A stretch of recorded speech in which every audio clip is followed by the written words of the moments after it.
We're playing 5 tables of 50 cent a dollar on PokerStars, so it's a pretty interesting game. Let's see.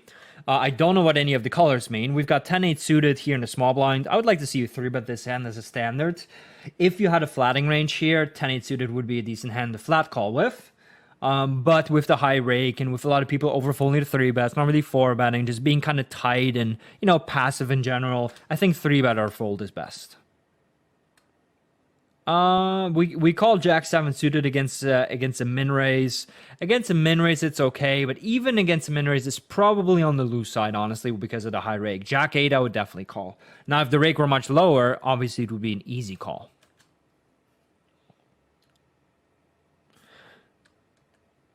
Nine big blind seems fine to me. That's too loose. That's too tight of a fold. 10-8 suited is not a fold on the button. Unless, let's say, our villain is extremely tight over a big sample. But I don't think he was. So we see this bet size of 2 into 428, a little bit under half pot. I think he should probably size down a little bit to about third pot here. Jack 7 wouldn't be the worst hand to just check call.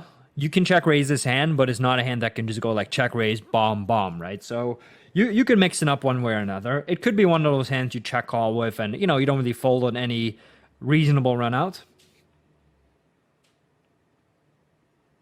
48-29, that's pretty loose. And now, yeah, 10-9 gets there, pocket 8s get there. So it is not a great spot, but obviously we're not folding. And one villain quickly checks behind on the river. I think he either has nothing or like a medium strength hand. I'd definitely like to see you bet here. Your hand is not really strong enough to check raise, and check calling is a bit weak. So I would like to see you bet with Jack 7. And pocket 8s here. Pretty interesting spot. So, some people check their range here. Some people bet sometimes. We see that this player doesn't have a full stack and he cold called in the cutoff, which is a little bit unconventional. So it's reasonable to assume that this player is not a regular. So check raising, I think, is a pretty cool play.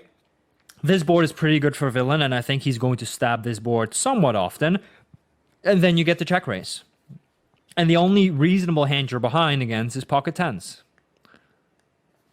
So we go for a full pot bet. I like it and I don't like it. On the one hand, you're obviously doing this to exploit this specific player. So I like the fact that you're adjusting, although it's probably still pick a different sizing.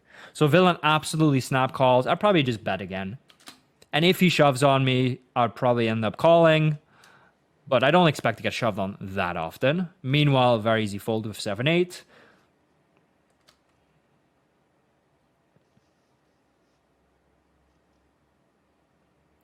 Very quick call again by Dom. That really looks like he's got an ace, to be honest, so I think I would probably just shove all in. If he's got queen jack, he's putting it in anyway. The only reason to check would be to let him bluff a hand like, king jack of diamonds, stuff like that. So, but I think shoving is best.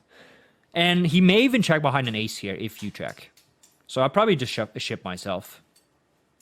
Ship myself, not shit myself, obviously. Nice hand. So it looks like Dom did have some kind of pair plus draw or just a flush draw. Because, he folded so quickly, right? If he had an ace, he probably would have called, or at least he would have tank folded. With ace-queen, it looks like we isolated a limp.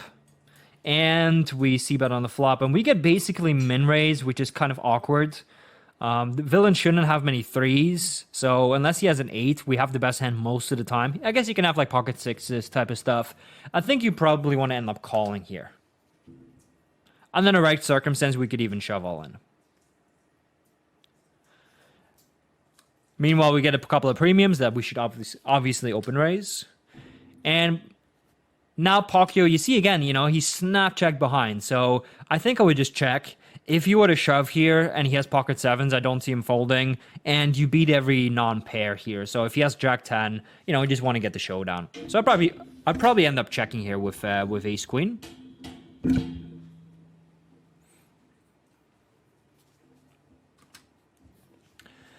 A lot of spots going on. And so he bets half pot. And what he's saying is, hey, I raise the flop with like 7s or 5s or, 6-4 of hearts or whatnot. And now all of a sudden, and now I check back to turn, because my hand is not good enough. And now I'm going to bet the river for value / basically for value. So pretty close spot. He's kind of selling it well, right? He's selling the middle pair quite well. The only thing is, wouldn't he just open raise it? I think it's pretty close. I don't think it matters too much who you do. I think fold is probably the play. You know, fish, when they bet half pot river, they tend to be a little bit on the passive side, to be honest. So I think fold is best, but it's pretty close, right? He is not repping a whole lot.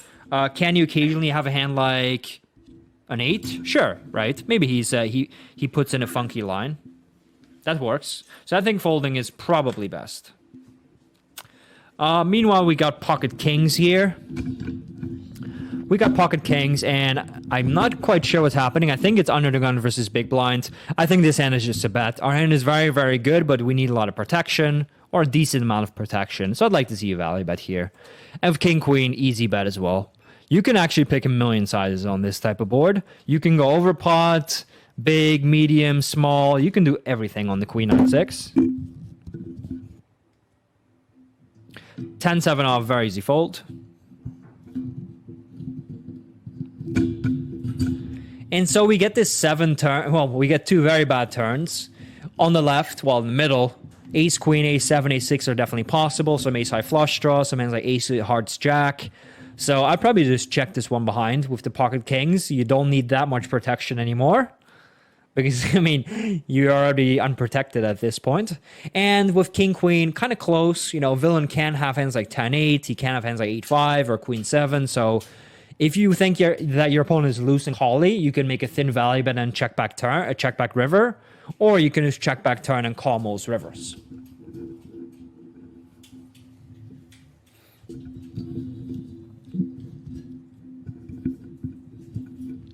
Nine five suited is kind of loose, but I think we can open raise here. Jack 9 suited, same thing. And here we've put the pocket kings, like we saw thinner value bet with the king queen. Now we see a thin value bet with the kings. It does worry me a little bit when I see that. It worries me that you don't really have much of a check back range in a lot of spots, at least when it comes to good hands. I think this kings we definitely should just check behind most of the time.